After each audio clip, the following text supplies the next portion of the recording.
দেখুন তো এই ফলটি কেউ চিনতে পারেন কিনা। হ্যাঁ, এটা হলো ক্যাস্টর অয়েলের ফল। আঞ্চলিক ভাষায় এটাকে বলে ভ্যান্না বা রেডি গাছ, কিন্তু ইংরেজিতে এটার নাম হলো ক্যাস্টর অয়েলের গাছ। ক্যাস্টর অয়েলের বিভিন্ন উপকারিতা সম্পর্কে আমরা সবাই কিন্তু কম বেশি জানি। তবে এই গাছটির ফল দিয়ে আমরা ছোটবেলায় বিভিন্ন রকমের খেলনা খেলেছি। এই ফলটি যখন বড় হয় এবং পেকে যায়, এই পেকে যাওয়ার পর এর থেকে এক ধরনের বীজ পাওয়া যায়। এই বীজ থেকে কিন্তু মূলত ক্যাস্টর অয়েল তৈরি হয়। বর্তমানে বিলুপ্ত প্রায় এই গাছটি আমাদের কাছে অমূল্য রত্ন হিসেবে ধরা দেয়। তবে ক্যাস্টর অয়েল তৈরির জন্য বাণিজ্যিকভাবে এটি কিন্তু চাষ করা হয়। এটি কোষ্ঠকাঠিন্য দূর করতে, রেচক হিসেবে প্রদাহ কমাতে, ত্বক ও চুল ঘন করতে, বলিরেখা দূর করতে এবং বিভিন্ন চর্মরোগে ব্যবহার করা হয়। তবে এটির বীজ বিষাক্ত হওয়ায় তেল নিষ্কাশনে প্রক্রিয়া গুরুত্বপূর্ণ। এটি একটি গুল্মজাতীয় উদ্ভিদ যা মূলত রেডি বা ক্যাস্টর নামে পরিচিত।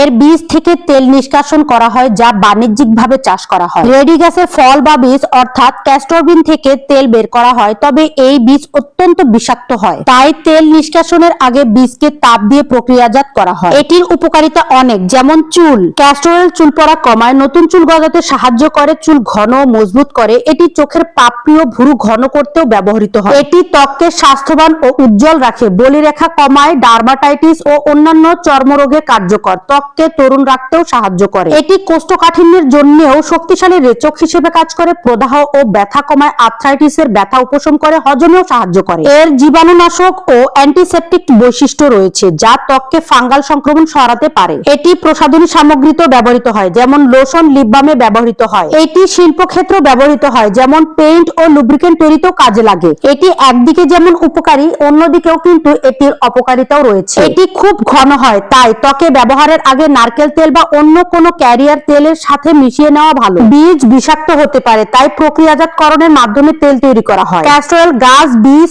ও তেল সম্পর্কে সম্পূর্ণ তথ্য আমি আপনাদেরকে জানিয়ে গেলাম। আপনাদের এলাকায় এই ফল বা বীজটি কি নামে পরিচিত অবশ্যই কমেন্টে জানাবেন। ভিডিওটি ভালো লাগলে অবশ্যই লাইক, ফলো, সাবস্ক্রাইব করে পাশে থাকবেন এবং ভিডিওটি প্রচুর পরিমাণে শেয়ার করে দিবেন।